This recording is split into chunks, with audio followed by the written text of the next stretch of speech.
What's up guys, Weekly Waffle here at Windhill Bike Park. Let's have it.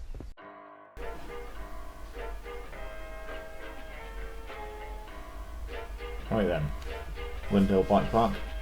It's a pretty amazing place, definitely worth a shot coming up here if you live anywhere near it or have access to get up here. There's loads of different runs you can do. It's usually quieter in the morning because people are lazy, or if you can get up during the weekday then you're basically going to have an empty bike park to get up to, which is incredible.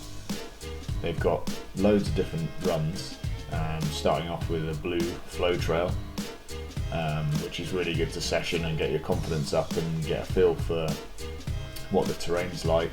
And there's some little jumps at the end of it that you can session to get more confident on that. And then this place is all about progression really, so once you've done that you can then go on to the red flow trail, which is what you're seeing now. So the jumps are slightly bigger, but again it's all just nice and smooth and well groomed and laid out for you, so there's nothing here to sort of catch you out really. Everything's so well sculptured as well that takeoffs are just perfect, landings are really good. There's nothing there to trip you up or to catch you out. As well as having all of the nicely groomed runs, well I say all of them, 2 of them.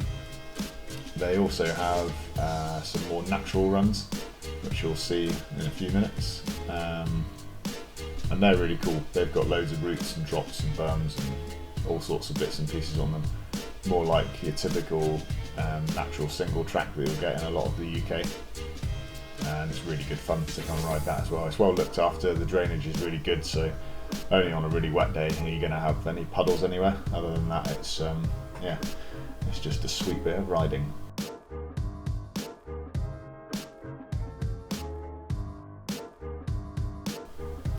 So yeah, the conditions here are usually pretty good. Even in the middle of winter it's still all rideable. It just gets a little bit slick and slippery in places, but I couldn't recommend this place enough if you really want to progress and you've got the chance to come here for a full day and session a lot of the trails that they've got.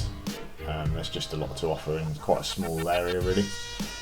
Only downside is if you're mega lazy, there's no uplift, so you have to push up the track. There's 2 tracks. There's one you can actually cycle up quite easily, which is a good one, so I usually start off by cycling up that a couple of times just to make sure I'm really nice and warmed up on the bike, and then after that I just get too tired and start pushing up anyway.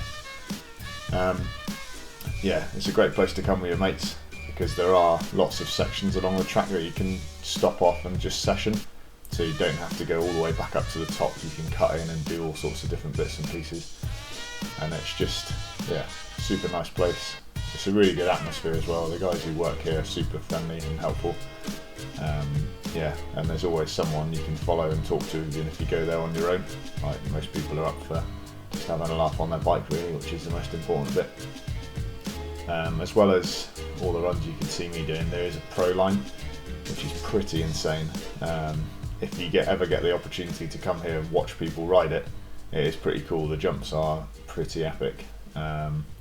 You'll see them as you sort of walk around the place really. It's just like massive drops and huge doubles and stuff, but it is really cool, and it's great to come to this sort of place. I mean anywhere really. I mean I'm sure there's loads of similar bike parks around the UK that you can get like an annual membership to, and you can just get up there and session the place, and you just progress as a rider so much because you get so much more confident about hitting certain obstacles, particularly jumps. So I know if you go down to your sort of normal single track trails, there might not be particularly great jumps there, or they're a bit sketchy, they don't have great run-ins, they don't have great landings, so automatically that puts you on the back foot, whereas if you come to a place like this, it's designed around progressing and helping you as a rider, so it's definitely worth coming up there and having a go. If you want to ride here, you have to go to the B1ke website and register, and you'll get sent a little card in the post if you're a free to ride member. So that means you have to pay each day you ride at their different venues, or you can have a specific annual membership to individual bike parks. So if you've just got one local one and you're only ever going to use that, you can pay to ride. You can pay one-off fee for the year and ride there, or you can just pay an overall annual fee and ride any of their parks. for free. Just show your card and you're in. If you don't have your card in time, just show them your email that shows that you've paid for it, and then they'll let you in as well, which is really cool. So yeah, Windhill Bike Park. Couldn't recommend it more really. It's an awesome place. If you ever get the chance to get there, go up and give it a go. Cheers for watching guys, don't forget to like and subscribe.